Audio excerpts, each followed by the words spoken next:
नमस्कार दोस्तों, जय श्री कृष्णा। आज मैं आपसे जो कहने जा रहा हूँ वह कोई साधारण प्रवचन नहीं है। न ये कोई डराने वाली कहानी है और न ही कोई कल्पना। ये वह सत्य है जिसे जानने के बाद मनुष्य के भीतर कुछ टूट जाता है, कुछ चुपचाप मर जाता है और कुछ हमेशा के लिए बदल जाता है। गरुड़ पुराण के अनुसार मृत्यु वह क्षण नहीं है जब जीवन समाप्त हो जाता है। मृत्यु वह क्षण है जब मनुष्य पहली बार पूर्ण रूप से अकेला हो जाता है। जब अंतिम सांस टूटती है तो बाहर खड़े लोग कहते हैं सब खत्म हो गया, लेकिन उसी क्षण आत्मा के लिए सब कुछ शुरू होता है। शरीर निश्चल पड़ा होता है, डॉक्टर मशीन बंद कर देते हैं, रिश्तेदार रोने लगते हैं, लेकिन भीतर आत्मा अभी भी जाग रही होती है। गरुड़ पुराण कहता है कि आत्मा शरीर के भीतर ऐसे फंस जाती है जैसे कोई जीव जलते हुए घर में बंद हो गया हो। वह बाहर निकलना चाहती है लेकिन निकल नहीं पाती। उस समय का दर्द शब्दों में बताया नहीं जा सकता। शास्त्र कहते हैं वह पीड़ा हजारों नहीं बल्कि लाखों बिच्छुओं के एक साथ डंक मारने जैसी होती है। आंखें खुली रहती हैं, कान सब कुछ सुन रहे होते हैं, अपने लोगों की रोने की आवाज, डॉक्टरों की बातें, मशीनों की बीप, परंतु जीभ जड़ हो चुकी होती है, हाथ पैर साथ छोड़ चुके होते हैं। आत्मा भीतर ही भीतर चिल्लाती है, अभी मत छोड़ो, मैं यही हूँ, मैं जिंदा हूँ। लेकिन संसार को उसकी आवाज सुनाई नहीं देती। और जैसे ही प्राण पूरी तरह शरीर से निकलते हैं, आत्मा को पहली बार यह एहसास होता है कि मैं ये शरीर नहीं हूँ, वह कुछ और है, कुछ सूक्ष्म, कुछ अदृश्य, कुछ अकेला। उसी क्षण आत्मा ये भी समझ जाती है कि जिस शरीर को उसने जीवन भर मैं कहा, वह अब उसका नहीं रहा। माँ का आंचल, पिता की छाया, पत्नी का स्पर्श, बच्चों की हंसी, सब कुछ पीछे छूट रहा है। गरुड़ पुराण कहता है कि आत्मा सबसे पहले इसी बिछड़ने का दुख सहन नहीं कर पाती। वह अपने ही शरीर को नीचे पड़ा देखती है। लोग उसे ढक रहे हैं, सजा रहे हैं, फूल डाल रहे हैं, और आत्मा चीखती है, मैं यही हूँ, मुझे मत छोड़ो। लेकिन कोई सुनता नहीं। यही वह क्षण होता है जब मनुष्य समझता है कि इस संसार में कोई भी उसका नहीं है। इसके बाद आत्मा प्रेत अवस्था में प्रवेश करती है और लगभग 13 दिनों तक अपने ही घर, अपने ही आंगन, अपने ही कमरे में भटकती रहती है। वह देखती है, पहले दिन सब रोते हैं, दूसरे दिन भीड़ कम हो जाती है, तीसरे दिन लोग सामान्य बातें करने लगते हैं, चौथे दिन चूल्हा जलता है, पांचवें दिन हंसी सुनाई देती है और सातवें दिन जीवन फिर से चलने लगता है। लेकिन आत्मा वहीं खड़ी रहती है, अकेली, भूखी, प्यास से व्याकुल, और अपनों को देखती रहती है। वह देखती है कि जिसके लिए उसने जीवन भर सब कुछ किया, वे अब अपने जीवन में लौट चुके हैं। गरुड़ पुराण कहता है, इसीलिए श्राद्ध, तेरहवीं और पिंडदान किए जाते हैं, ताकि आत्मा को भोजन मिले, ताकि उसे मार्ग दिखे, ताकि वह यमलोक की यात्रा कर सके। यदि यह कर्म न किए जाएं, तो आत्मा भटकती रहती है, और यही सबसे बड़ा दुख है, भटकती हुई आत्मा का दुख। इसलिए शास्त्र कहते हैं, जीवन में जो मिला है वह यही रह जाएगा, साथ जाएगा केवल कर्म, न धन, न मकान, न रिश्ते, न पद, न नाम, साथ जाएगा तो केवल आपका किया हुआ पुण्य या पाप। मृत्यु किसी को नहीं छोड़ती, राजा को भी नहीं, भिखारी को भी नहीं, बालक को भी नहीं, युवा को भी नहीं, और सबसे बड़ा सत्य यह है, मृत्यु आने से पहले कोई सूचना नहीं देती। इसलिए गरुड़ पुराण का संदेश डराना नहीं है, जगाना है कि जब तक सांस है सही कर्म करो, सच बोलो, किसी का दिल मत दुखाओ, माता पिता का सम्मान करो और भगवान का स्मरण करते रहो। क्योंकि जब वह क्षण आएगा तो न कोई बचाने आएगा, न कोई बोलने देगा। उस समय केवल आपका कर्म बोलेगा। सातवें दिन घर में धीरे धीरे बातें होने लगती हैं, हंसी की आवाज लौटने लगती है, चूल्हा फिर से जलने लगता है, और 13वें दिन जीवन आगे बढ़ने लगता है। लेकिन उसी समय उस आत्मा के भीतर एक ऐसा दर्द जन्म लेता है जिसे कोई देख नहीं सकता, कोई समझ नहीं सकता। गरुड़ पुराण कहता है कि आत्मा को सबसे अधिक पीड़ा इस बात की होती है कि जिनके लिए उसने जीवन भर संघर्ष किया, जिनके सुख के लिए अपने सुख त्याग दिए, जिनके भविष्य के लिए अपना वर्तमान कुर्बान कर दिया, वही लोग अब धीरे धीरे उसे भूलने लगते हैं। वह आत्मा अपने ही घर के कोनों में खड़ी होकर देखती रहती है और सोचती है, क्या मेरा अस्तित्व बस इतना ही था? क्या मेरी यादें इतनी जल्दी मिट जाएंगी? गरुड़ पुराण स्पष्ट कहता है कि इन 13 दिनों में यदि पिंडदान और तर्पण न किया जाए तो आत्मा को भयानक भूख और प्यास लगती है। वह एक दाने चावल और एक बूंद जल के लिए तरस जाती है। वह अपने ही परिवार को भोजन करते देखती है, लेकिन स्वयं को एक कण भी नहीं मिलता। और यही भूख, यही प्यास आत्मा के लिए सबसे बड़ी यातना बन जाती है। शास्त्र यह भी कहते हैं कि अत्यधिक रोना आत्मा को और अधिक बांध देता है, क्योंकि रोने की हर चीख, हर आह, हर विलाप आत्मा को फिर से इस संसार से जोड़ देता है। आत्मा आगे बढ़ना चाहती है, पर अपनों का रोना उसे रोक लेता है। इसलिए कहा गया है कि श्राद्ध शांति के लिए होता है, और अति विलाप आत्मा की शांति को भंग कर देता है। फिर आता है 13वां दिन। गरुड़ पुराण इसे भय का द्वार कहता है। उस दिन धरती का वातावरण बदलने लगता है। हवा भारी हो जाती है, आकाश में एक अजीब सा सन्नाटा छा जाता है, और तभी यमदूत प्रकट होते हैं। उनका स्वरूप मनुष्य की कल्पना से परे होता है। काले शरीर, जलती हुई लाल आंखें, लंबे नुकीले दांत, हाथों में पाश और लोहे के भयंकर दंड। यदि व्यक्ति ने जीवन में पाप किए हो, झूठ बोला हो, छल किया हो, कपट किया हो, अत्याचार किया हो, विश्वासघात किया हो, किसी का हक मारा हो, किसी को रुलाया हो, तो यमदूत बिना किसी दया के आत्मा को रस्सियों से बांधते हैं। वे उसे घसीटते हैं, मारते हैं, आगे बढ़ने को विवश करते हैं। आत्मा रोती है, गिड़गिड़ाती है, माँ पिता का नाम लेती है, पत्नी और बच्चों को पुकारती है। लेकिन गरुड़ पुराण कहता है, उस मार्ग पर न रिश्ते चलते हैं, न धन, न कोई सिफारिश, न कोई पहचान। वहां केवल कर्म चलता है। हाँ, जिसने जीवन में भक्ति की हो, सत्य बोला हो, दान धर्म किया हो, राम नाम का स्मरण किया हो, उसके साथ यमदूत कठोर नहीं होते। और विष्णु भक्तों के लिए तो विष्णुदूत स्वयं आते हैं और आत्मा को भय से मुक्त कर ले जाते हैं। इसके बाद आरंभ होती है यमलोक की वह यात्रा, जिसे सुनकर ही रोंगटे खड़े हो जाते हैं। गरुड़ पुराण के अनुसार यह मार्ग 86,000 योजन लंबा है। इस मार्ग में न कोई रथ है, न कोई वाहन, आत्मा को पैदल ही चलना पड़ता है। धरती जलती हुई होती है, सूरज आग बरसाता है, छाया कहीं नहीं होती। पापी आत्मा भूख और प्यास से बेहाल हो जाती है। कांटों से भरे रास्तों पर चलते चलते उसके पैरों से रक्त बहने लगता है। पीछे पीछे कुत्ते दौड़ते हैं, कीड़े शरीर को नोचते हैं। और इसी भयानक मार्ग में आत्मा को एक एक करके यम मार्ग के नगरों से होकर गुजरना पड़ता है। हर नगर उसे उसके कर्मों की याद दिलाता है। हर नगर उसके भीतर भय भर देता है। हर नगर उसकी आत्मा को तोड़ता है। जब यमदूत आत्मा को जलती धरती पर आगे बढ़ाते हैं, तब आत्मा ये समझने लगती है, यह कोई साधारण यात्रा नहीं है, ये कर्मों की परीक्षा है, ये न्याय का मार्ग है। और तब आत्मा को पहली बार यह अनुभूति होती है कि धरती पर किया गया हर कर्म, हर शब्द, हर आंसू, हर अन्याय अब उसका हिसाब बनेगा। गरुड़ पुराण का यही संदेश है, मृत्यु अंत नहीं है, मृत्यु तो कर्मों के परिणाम की शुरुआत है। हर कदम पर आत्मा के कर्म उसके सामने खड़े होने लगते हैं। अब वह केवल चल नहीं रही होती, वह अपने ही जीवन के किए गए हर कार्य का सामना कर रही होती है। और तभी दूर क्षितिज पर पहला नगर दिखाई देता है। उसका नाम है सौम्य नगर। नाम से यह नगर सौम्य लगता है, शांत, सरल। लेकिन पीड़ा की शुरुआत यहीं से होती है। जैसे ही आत्मा इस नगर में प्रवेश करती है, उसके भीतर एक ऐसी भूख जागती है जिसे उसने अपने पूरे जीवन में कभी महसूस नहीं किया होता। पेट जैसे आग बन जाता है, गला सूखकर कांटा हो जाता है, जीभ तालू से चिपक जाती है, आंखें चारों ओर भोजन खोजने लगती हैं। वह इधर उधर देखती है, मानो किसी चमत्कार की प्रतीक्षा कर रही हो। और तभी कर्मों का पहला फल उसके सामने प्रकट होता है। गरुड़ पुराण कहता है, यदि उसके घर में समय पर पहला पिंडदान हुआ हो, यदि किसी ने श्रद्धा से तर्पण किया हो, यदि किसी ने उसका स्मरण करके अन्न और जल अर्पित किया हो, तो अचानक कहीं से चावल, दूध और जल प्रकट हो जाता है। आत्मा उसे देखते ही रो पड़ती है।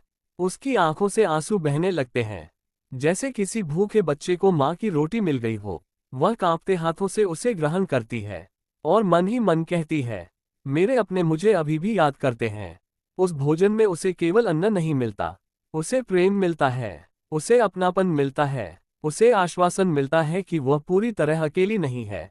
लेकिन यदि पिंडदान नहीं हुआ होता, यदि किसी ने विधि नहीं निभाई होती, यदि परिवार ने उसे भुला दिया होता, तो आत्मा के सामने भोजन के स्थान पर धूल, सूखी घास और राख जैसी वस्तुएं प्रकट होती हैं।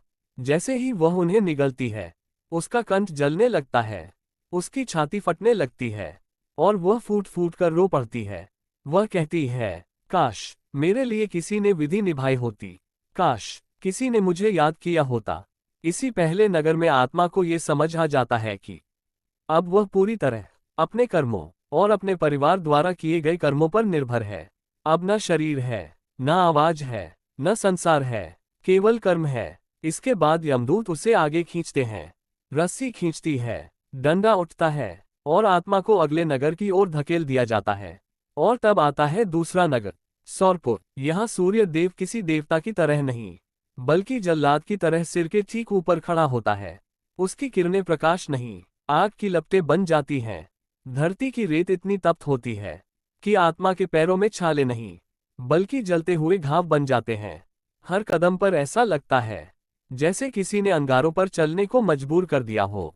आत्मा चीखती है, कराहती है, गिर पड़ती है। उसका मन पुकार उठता है, अब और नहीं, मुझसे नहीं चला जाएगा। लेकिन यमदूत दया नहीं करते।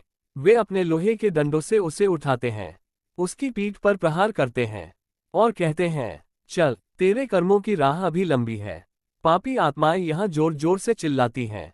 कुछ बेहोश हो जाती हैं, कुछ घुटनों के बल गिर जाती हैं, लेकिन कोई रुक नहीं सकता। ये यात्रा रुकने की नहीं, भुगतने की होती है। सौरपुर की जलती हुई भूमि पर चलते चलते आत्मा को पहली बार यह बोध होता है कि धरती पर किया गया हर पाप अब जलती हुई आग बन चुका है। हर झूठ, हर छल, हर किसी को रुलाया हुआ आंसू अब उसके पैरों के नीचे अंगारा बन गया है। और जब यमदूत उसे आगे धकेलते हैं तो आत्मा के भीतर एक ही विचार उठता है, काश मैंने जीवन में सत्य का मार्ग चुना होता, काश मैंने किसी का दिल न दुखाया होता। लेकिन अब समय बीत चुका होता है। अब पश्चाताप केवल पीड़ा बन जाता है और यही से यम मार्ग की असली यात्रा शुरू होती है, जो नगर दर नगर आत्मा को उसके कर्मों का साक्षात्कार कराती जाती है। पुण्य आत्मा को इस मार्ग में कभी कभी थोड़ी सी छाया और ठंडी हवा का स्पर्श मिलता है, जैसे ईश्वर उसे यही याद दिला रहे हो कि उसके अच्छे कर्म व्यर्थ नहीं गए। लेकिन यात्रा रुकती नहीं, कर्मों की राह आगे बढ़ती ही जाती है। और तभी तीसरा नगर दिखाई देता है, नागेंद्र भवन। जैसे ही आत्मा इस नगर में प्रवेश करती है, चारों ओर फुफकारों की भयानक आवाजें गूंजने लगती हैं। जमीन, दीवारें, पेड़, आकाश, सब कुछ सांपों से भरा होता है। छोटे नहीं, विशाल विषैले नाग, वे लहराते हुए आत्मा की ओर बढ़ते हैं। कुछ पैरों से लिपट जाते हैं, कुछ छाती पर चढ़ जाते हैं और कुछ गर्दन को जकड़ लेते हैं। बार बार डसते हैं। हर डंक के साथ जहर पूरे अस्तित्व में फैल जाता है। आत्मा तड़प उठती है, वह चीखती है, गिड़गिड़ाती है, लेकिन नाग रुकते नहीं। विशेष रूप से वे आत्माएं जिन्होंने जीवन में बिना कारण जीवों को मारा हो, जानवरों को सताया हो, कीट पतंगों तक को निर्दयता से कुचला हो, उन्हें यहाँ असहनीय पीड़ा होती है। यह नगर उन्हें ये याद दिलाता है कि हर हिंसा लौटकर आती है। फिर यमदूत रस्सी खींचते हैं और आत्मा को आगे धकेल देते हैं। अब आता है चौथा नगर, गंधर्वपुर। दूर से देखने पर लगता है जैसे कोई स्वर्गीय संगीत बज रहा हो, मधुर स्वर, वीणा की धुन, मृदंग की ताल। लेकिन जैसे ही पापी आत्मा इस नगर में प्रवेश करती है, वह संगीत अचानक बदल जाता है। वह मधुर ध्वनि हजारों चीखों में बदल जाती है। ऐसा लगता है जैसे अनगिनत लोग एक साथ दर्द में चिल्ला रहे हों। कान फटने लगते हैं, सिर जैसे फट जाएगा, कानों से रक्त सा रिसने लगता है। ये ध्वनि भीतर तक चीर देती है। जिन लोगों ने जीवन में दूसरों की बात नहीं सुनी, माता पिता की सलाह ठुकराए, गुरुओं की सीख को अपमानित किया, उन्हें यहाँ हर आवाज सजा बनकर सुनाई देती है। अब आत्मा चाहती है कि वह कुछ भी न सुने, लेकिन यहाँ कोई मौन नहीं, हर क्षण केवल पीड़ा की ध्वनि है। इसके बाद आता है पांचवा नगर, शैलाम। यह नगर नुकीले पत्थरों से भरा होता है, रास्ता कांटों जैसा कठोर, हर कदम खतरनाक। आत्मा जैसे ही आगे बढ़ती है, बार बार गिरती है, पत्थर पैरों को चीर देते हैं, खून बहने लगता है। हर गिरावट जीवन की किसी न किसी भूल की याद दिलाती है, हर घाव किसी किए गए गलत कर्म की छाप बन जाता है। यह नगर सिखाता है, जो रास्ता धरती पर गलत चुना, वही यहाँ कांटा बन गया। फिर छठा नगर आता है, क्रोंचपुर। यहाँ आकाश काले पक्षियों से ढका होता है। विशाल क्रोंच पक्षी भूखे और उग्र दिखाई देते हैं। वे अचानक आत्मा पर झपटते हैं, आंखों पर चोंच मारते हैं, चेहरे पर, मांस पर आत्मा दर्द से तड़प उठती है। जिन लोगों ने जीवन में दूसरों की इज्जत नोची थी, सम्मान छीना था, किसी की आत्मा को घायल किया था, उन्हें यहाँ वैसा ही अनुभव होता है। अब आता है 7वां नगर, क्रूरपुर। यहाँ पहुंचते ही वातावरण और भी कठोर हो जाता है। हवा में भय भरा होता है, आकाश भारी लगता है। यमदूतों का स्वभाव यहाँ सबसे अधिक निर्दय होता है। वे डंडों से मारते हैं, घसीटते हैं और कहते हैं, यही है तेरे कर्मों का फल। जिन लोगों ने जीवन में किसी पर अत्याचार किया, कमजोर को रुलाया, न्याय को कुचला, उन्हें यहाँ सबसे अधिक पीड़ा सहनी पड़ती है। यह नगर न्याय का कोड़ा बन जाता है। अब 8वां नगर आता है, विचित्र भवन। ये सबसे भ्रमित करने वाला नगर है। यहाँ आत्मा को सामने ठंडा जल दिखाई देता है। वह दौड़ती है, लेकिन पास पहुंचते ही वह जलरेत बन जाता है। फल दिखाई देते हैं, रसदार और चमकदार, लेकिन हाथ बढ़ाते ही वे कांटों में बदल जाते हैं। छाया दिखती है, लेकिन पहुंचते ही वह धुएं में बदल जाती है। आत्मा को लगने लगता है कि उसका अस्तित्व ही टूट रहा है। वह समझ नहीं पाती, क्या सत्य है, क्या भ्रम। यह नगर उन्हें दंड देता है, जिन्होंने जीवन में दूसरों को छल से बहकाया। अब 9वां नगर आता है, बहवापद। यहाँ कोई एक पीड़ा नहीं होती, यहाँ सब कुछ एक साथ टूट पड़ता है। भूख, प्यास, थकान, भय और असहनीय दर्द। आत्मा घुटनों पर गिर जाती है। वह सोचती है, इससे अधिक कष्ट शायद संभव नहीं, लेकिन यात्रा अभी बाकी होती है। और तब दिखाई देता है 10वां नगर, दुखद। नाम ही बता देता है कि आगे क्या आने वाला है। यह नगर आत्मा को यह अनुभव कराता है कि दुख का भी एक अंत नहीं होता। जब कर्म भारी हो, यहाँ आत्मा केवल एक ही बात समझने लगती है, धरती पर किया गया हर कर्म अब जीवित होकर उसके सामने खड़ा है। यह नगर ऐसा है जहाँ न कोड़े बरसते हैं, न आग की लपटें उठती हैं, न शरीर को कोई बाहरी यातना दी जाती है, लेकिन यही आत्मा का मन सबसे अधिक टूटता है। यहाँ आत्मा को उसके जीवन का दर्पण दिखाया जाता है। उसे अपने हर गलत निर्णय की याद दिलाई जाती है। माता पिता की वे बातें जिन्हें उसने अनसुना कर दिया था, गुरुओं की सीख जिसे उसने अहंकार में ठुकरा दिया था, किसी का टूटा हुआ विश्वास, किसी की आंखों से गिरा हुआ आंसू, सब कुछ एक एक करके उसके सामने जीवित हो उठता है। आत्मा देखती है कि कहाँ उसने प्रेम के बदले क्रोध चुना, कहाँ सत्य के बदले झूठ, कहाँ करुणा के बदले स्वार्थ, और तभी वह फूट फूट कर रो पड़ती है। यहाँ कोई उसे मार नहीं रहा, लेकिन पश्चाताप स्वयं सबसे बड़ा दंड बन जाता है। इसके बाद आत्मा को आगे बढ़ाया जाता है और वह पहुंचती है 11वें नगर में, नानाक्रंदपुर। यह नगर चारों ओर से करुण चीखों से भरा होता है। हर दिशा से आवाजें आती हैं, बचा लो, कोई मेरी सुन लो, मुझे माफ कर दो। कोई अपनी पीड़ा सुना रहा है, कोई अपने अपराध स्वीकार कर रहा है, कोई अपने बच्चों को पुकार रहा है, लेकिन यहाँ कोई किसी की सहायता नहीं कर सकता। हर आत्मा अपने ही दुख में कैद होती है। यह नगर सिखाता है कि जिस संसार में हम दूसरों की पीड़ा नहीं सुनते, वही पीड़ा यहाँ अनंत गूंज बन जाती है। अब आता है 12वां नगर, सुतप्त भवन। यहाँ धरती जल रही होती है, हवा जल रही होती है, आकाश भी तपता हुआ प्रतीत होता है। आत्मा को लगता है जैसे वह स्वयं आग बन चुकी है। उसका हर कण जलता है, हर स्मृति तपती है, हर सांस आग बन जाती है। यह नगर उन आत्माओं को दंड देता है जिन्होंने जीवन में दूसरों को जलाया था, अपने शब्दों से, अपने क्रोध से, अपने अत्याचार से। अब 13वां नगर, रौद्र। ये क्रोध का नगर है। यहाँ वातावरण में केवल उग्रता है। यमदूतों के चेहरे कठोर हैं, आत्माओं की आंखों में भी आग भरी है।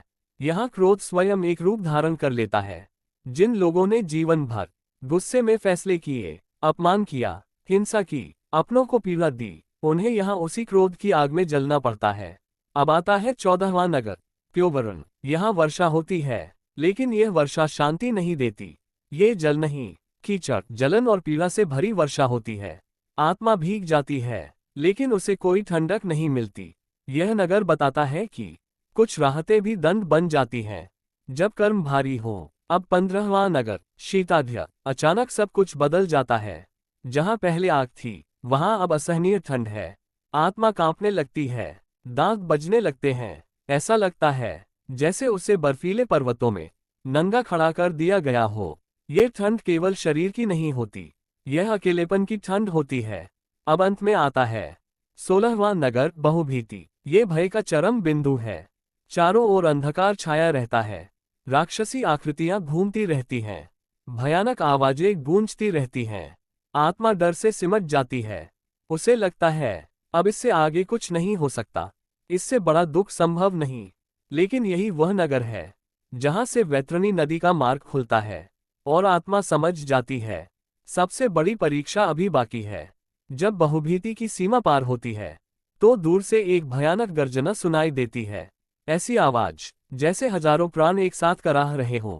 हवा में बदबूदार रक्त, पीड़ा और सड़न की गंध घुली होती है। यमदूत उंगली से आगे की ओर संकेत करते हैं और सामने दिखाई देती है वैतरणी नदी। गरुड़ पुराण कहता है यह कोई साधारण नदी नहीं, ये कर्मों का जीवित न्याय है।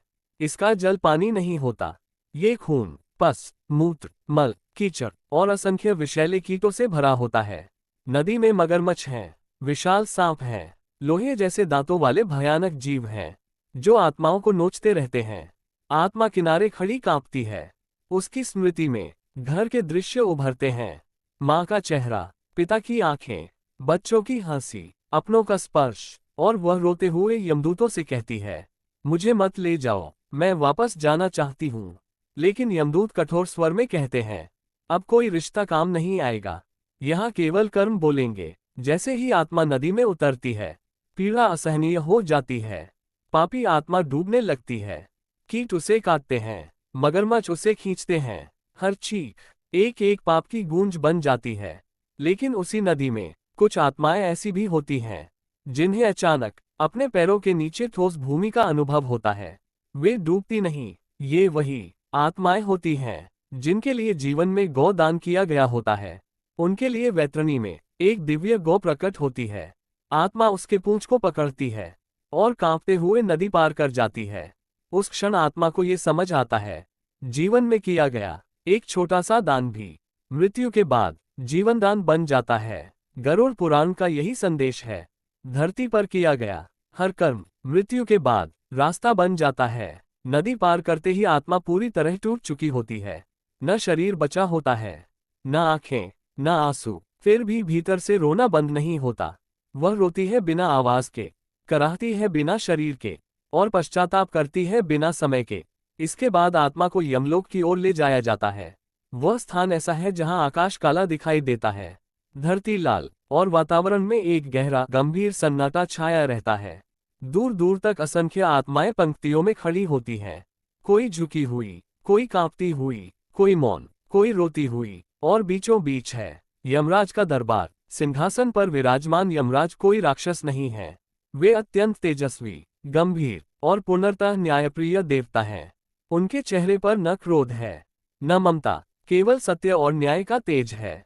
उनके सामने खड़े हैं चित्रगुप्त। चित्रगुप्त के हाथों में आत्मा के जीवन की पूरी पुस्तक खुली होती है। एक एक शब्द लिखा होता है, एक एक कर्म अंकित होता है, एक एक विचार तक दर्ज होता है। जैसे ही आत्मा को बुलाया जाता है उसका पूरा जीवन चलचित्र की तरह सामने चलने लगता है। वह देखती है वह क्षण जब उसने किसी भूखे को देखा और मुंह फेर लिया, वह क्षण जब माता पिता की सेवा करने के बजाय अहंकार दिखाया, वह क्षण जब झूठ बोला, कपट किया, किसी का विश्वास तोड़ा, वह क्षण जब किसी मजबूर की पीड़ा पर हंस दिया या चुप रहकर अन्याय को बढ़ने दिया। हर दृश्य आत्मा को भीतर से चीर देता है। वह हाथ जोड़ती है, रोती है, गिड़गिड़ाती है, मुझसे भूल हो गई, मुझे क्षमा कर दो। लेकिन तभी यमराज का स्वर गूंजता है, ये भूल नहीं थी, ये तुम्हारा चुनाव था। चित्रगुप्त पुण्य और पाप को तुला पर रखते हैं। हर कर्म का वजन किया जाता है, हर आचरण का मूल्य तय होता है और उसी के अनुसार निर्णय सुनाया जाता है। कुछ आत्माओं को नरक की यातनाओं की ओर भेजा जाता है जहां उन्हें अपने कर्मों का फल भोगना होता है, और कुछ आत्माओं को स्वर्ग लोक की ओर भेजा जाता है जहां सुख मिलता है, लेकिन वह भी अस्थायी होता है क्योंकि अंतिम लक्ष्य तो केवल एक है, मोक्ष। यमराज आत्मा को वही संदेश देते हैं जो गरुड़ पुराण का सार है। मनुष्य जीवन बहुत छोटा है, लेकिन उसके कर्म अनंत हैं।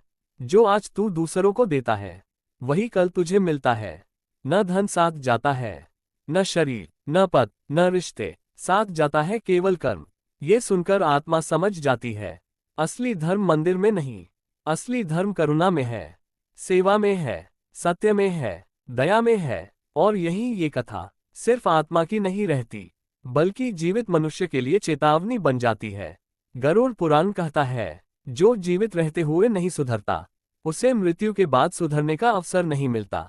जब यमराज का निर्णय सुनकर आत्मा को उसके अगले लोक की ओर ले जाया जाता है, तभी समय जैसे एक क्षण के लिए थम जाता है, और वही क्षण जीवित मनुष्य के लिए अंतिम चेतावनी बन जाता है। क्योंकि मृत्यु अचानक आती है, न उम्र पूछती है, न अमीरी गरीबी, न तैयारी का समय देती है। और जब प्राण निकलते हैं, वही घर, वही बिस्तर, वही परिवार सामने होता है, लेकिन कोई भी साथ नहीं जाता। आत्मा सबसे पहले यही रोती है, काश मैं थोड़ा और अच्छा बनना सीख लिया होता। इसलिए यमराज का उपदेश केवल आत्मा के लिए नहीं, तुम्हारे और मेरे लिए है।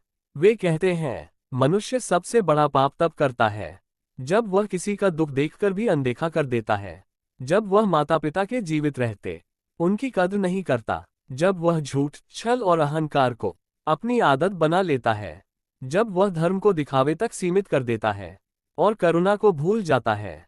गरुड़ पुराण स्पष्ट कहता है, मृत्यु के बाद आत्मा सबसे अधिक 3 बातों पर रोती है। पहली, माता पिता की सेवा न कर पाने का पश्चाताप। दूसरी, किसी भूखे, दुखी या असहाय की मदद न करने का अपराध बोध। तीसरी, उस अहंकार का बोझ जिसने उसे इंसान नहीं रहने दिया।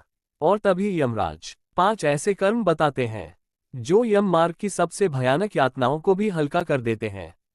पहला, माता पिता का आदर और सेवा, क्योंकि जो माँ बाप को रुलाता है, उसकी आत्मा यमलोक में सबसे पहले रुलाई जाती है। दूसरा, भूखे को भोजन और प्यासे को जल, क्योंकि आत्मा की यम मार्ग की भूख प्यास केवल पिंडदान से नहीं, जीवन में दिए गए अन्न और जल से भी शांत होती है।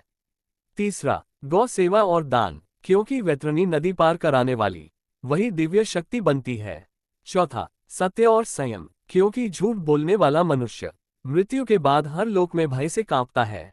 पांचवा, दया और क्षमा, क्योंकि जिसने जीवन में क्षमा करना सीख लिया, उसके लिए यमलोक का द्वार उतना कठोर नहीं रहता। और यही वह क्षण है जहां कथा सुनने वाला जीवित मनुष्य अपने भीतर झांकता है, अपने कर्मों को याद करता है, अपने अहंकार को पहचानता है, अपने क्रोध को देखता है, और गरुड़ पुराण का अंतिम संदेश उसके हृदय में उतर जाता है। अगर आज भी समय है तो सुधर जाओ, क्योंकि मृत्यु के बाद पश्चाताप का कोई मूल्य नहीं होता। ये कथा डराने के लिए नहीं, जगाने के लिए है। जो आज धर्म को टाल रहा है, वह कल यम मार्ग पर रोएगा, और जो आज दया, सेवा और सत्य को अपना लेता है, उसके लिए मृत्यु अंत नहीं, शांति का द्वार बन जाती है। मित्रों, अगर यह कथा आपको भीतर तक छू गई हो, तो इसे भगवान श्री हरि विष्णु के नाम पर लाइक और शेयर अवश्य करें, क्योंकि यह कथा किसी और की नहीं, हम सबकी है।